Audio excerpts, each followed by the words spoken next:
Hello and welcome back to Seconds Out. My name is Eamon Khan. It's a pleasure to be joined by Kevin Lerena getting ready for a date with Destiny on March 8th. Kevin, how you doing?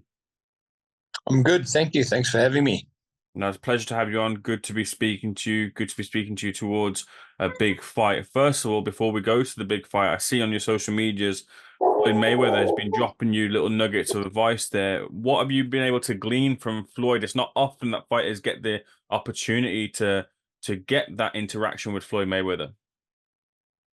No, it's been amazing. Obviously, Floyd and I have known each other for the past 2 or 3 years, and he always just gives me some advice. But more than advice, he just gives me motivation. He says he wants me to do well, and he just wants me to keep it all together. To keep following the good road, and hopefully it paves its way for us. But I'm really excited. But when it comes to heavyweight boxing, it's a little bit different to the smaller guys. But Floyd was a master at his craft, defensively, offensively, and if I can just take a little bit of something from everyone that I learned from, it will always help me. So I'm always open to advice and taking advice from other legends like Floyd. Does he kind of guide you away from some of the pitfalls as well? Because he was so successful in boxing with marketing himself and pushing himself as well. Did he give you that sort of advice too? Not necessarily, no. It's more about individual stuff. So I'm fighting this guy.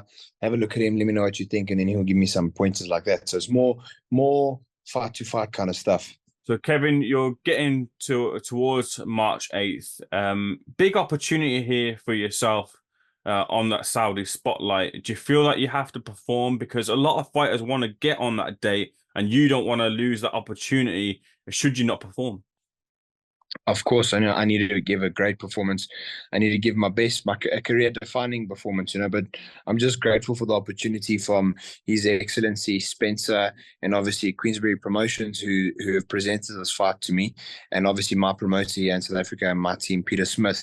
But you have to be spectacular. Getting the opportunity. Saudi or His Excellency, they've changed the landscape of boxing, especially heavyweight boxing. So now it's about time to grab that opportunity and run with it. But I'm just looking forward to the challenge. It's a tough task ahead of us, but I know what I can do. And I know if the best version of me rocks up, I will be victorious. Where do you feel you currently stand in amongst the heavyweight mix? It's a mix that's moving, it's dynamic right now, and there aren't too many southpaw heavyweights that you can find there. So where do you feel your Mm. skills will end up putting you as well?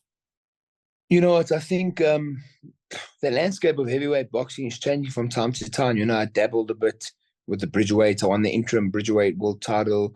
I beat Ryan Murray after my loss to Daniel Dubois. I went and beat Ryan Murray. He just beat Tony Yoka, who's a fully fledged heavyweight, a former Olympian. So I think the division's continuously moving and shifting. I just, being a southpaw, smaller guy, only 6'1", 230 pounds, you have to be dynamic, you have to be explosive, but more importantly, you have to be smart. So if I can try outsmart the bigger guys and beat them to the punch and be smart about it, then it will make some interesting fights in the future. Naturally, you'll have a list of targets on your short list of who you want in the heavyweight division. Who are some of those names you're looking for? Anyone really, opportunity, whatever opportunity presents. Right now, I've got to focus on the job at hand against the opponent that I've been matched with on March 8th on the Joshua and Ngannou card. But, God willing, we get the victory. Whatever comes after that, anybody in the top 15, I think I'm rated 13 or 14 in the world at the moment. There's a lot of guys who are above me, but any of those guys are big names and they're all big fights. So let's see. Let's see what the future presents. But obviously, I cannot overlook or look past the task at hand right now. I remember being ringside at Wembley when you fought Dubois, and you started off so well, but the fight didn't go the way you wanted it to. I just wonder, just in the perspective of, do you feel that you've given your full, true reflection of yourself in the ring so far? Do you feel there's more to come from you from your performances? There's definitely more to come. My performance with Daniel Dubois, obviously I dropped him 3 times and then he got off the canvas. He did well to come to rally back, and he put me on my back and I got back up and the fight was waved off. But that is what it is. That's the past. But I believe, obviously I caught him, I hurt him. Daniel Dubois hasn't really been down from a punch. Joe Joyce dropped him, but I think it was an eye injury.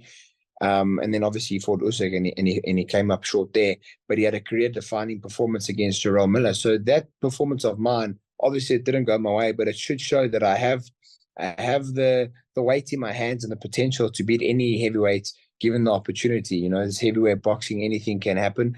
But I believe I've evolved since that loss. That was the first time I found myself on the canvas in 11 years as a professional.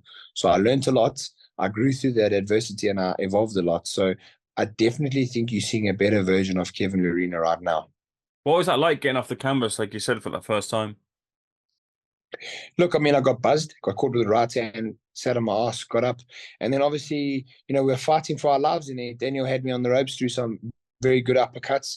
But in amongst that exchange, I caught him with a little short left hand and his legs went again too. That's heavyweight boxing. I think I had to learn, I think we're both learning, even though at the time of the fight, I think I was 30 years old and Daniel was 24, but we both equally learning. I've got onto a massive stage without any amateur fights, just turned pro straight away with no real experience. So I'm just proud to be where I'm at right now. Proud you should be indeed. And speaking of learning experiences, speaking of top fighters like Floyd Mayweather, you were in the Tyson Fury camp ahead of his fight with Alexander Usyk. First of all, starting with that camp and your experiences, what were your experiences? Were you sparring with him, and what were those sparring like for you, if you were? No, I was one of his sparring partners, me and a few other heavyweights. Tyson Fury is a phenomenal fighter. He's got a phenomenal ring IQ.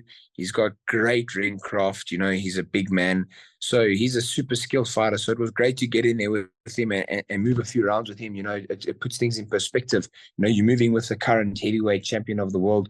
So you kind of know how far off you are or how close you are.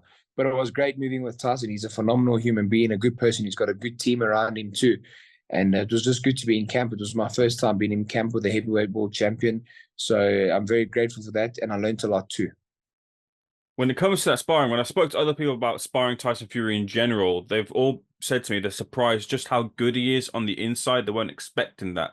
Did you feel the same way? Was there anything that surprised you about just how, and obviously everyone knows he's good, but just how good he is in those type of moments where you don't expect him to be as good? Yeah, look, I said, like, I try to explain it to somebody. If you give Tyson Fury, if you take your foot off the gas for a split second or give yourself time to breathe, Tyson Fury is on top of you. That's how good he is, and that's how big his engine is. He's got great pace in there. He makes it hard on the inside or the outside. So you really got to be on your game to spar him, let alone fight him. So he's a phenomenal fighter, and he's a fighter of our era who's defined the odds and come back to do great things. And it was great to learn from him, but it was a great experience sparring him. A very good experience for me. What advice did he give to you? No, Tyson is a very, very nice guy in terms of boxing, just on fights to pick and fights to choose, given the position I'm in. Obviously I worked my way back after my Dubois loss. He gave me big ups after I beat Rad Murray, who beat Tony Yoka. So, more than just the advice and tips in the ring, it was just nice to train alongside him for all these conditioning sessions and push him, push the big man. He pushes me. It's good. Iron sharpens iron. And as cliche as that sounds, it's as true as it is. Kevin, going to the contentious moment of the camp was regarding the cut. Were you there when that footage happened, when the cut happened?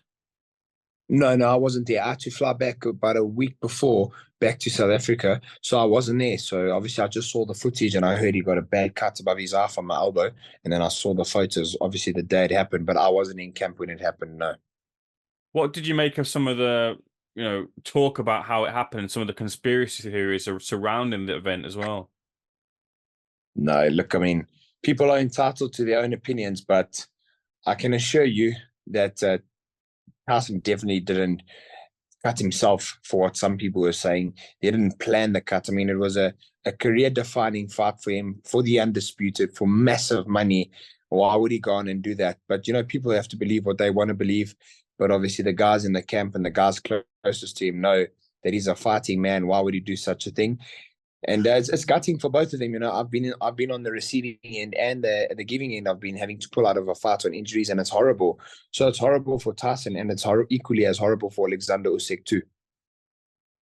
Were you sparring with the other sparring partner as well? Did you manage to mix it up with Opataya or Smakichi as well? No, I never got to spar with Jai Opataya. He was only in camp for a very short while. He sparred once, then he needed to head back to Australia for his own reasons. He had to go back for his own training camp, I think. But I got to spar with the young British prospect, Moses Itama. And me and Moses worked together, and then obviously just me and Tyson. There are a lot of rumors about Tyson and Opetaia sparring. Did you hear of anything about that? Are they to be believed as well too? No, no, no. I was there for that sparring session. I was still in camp for that. And rumors are rumors. People are going to be rumor mongers.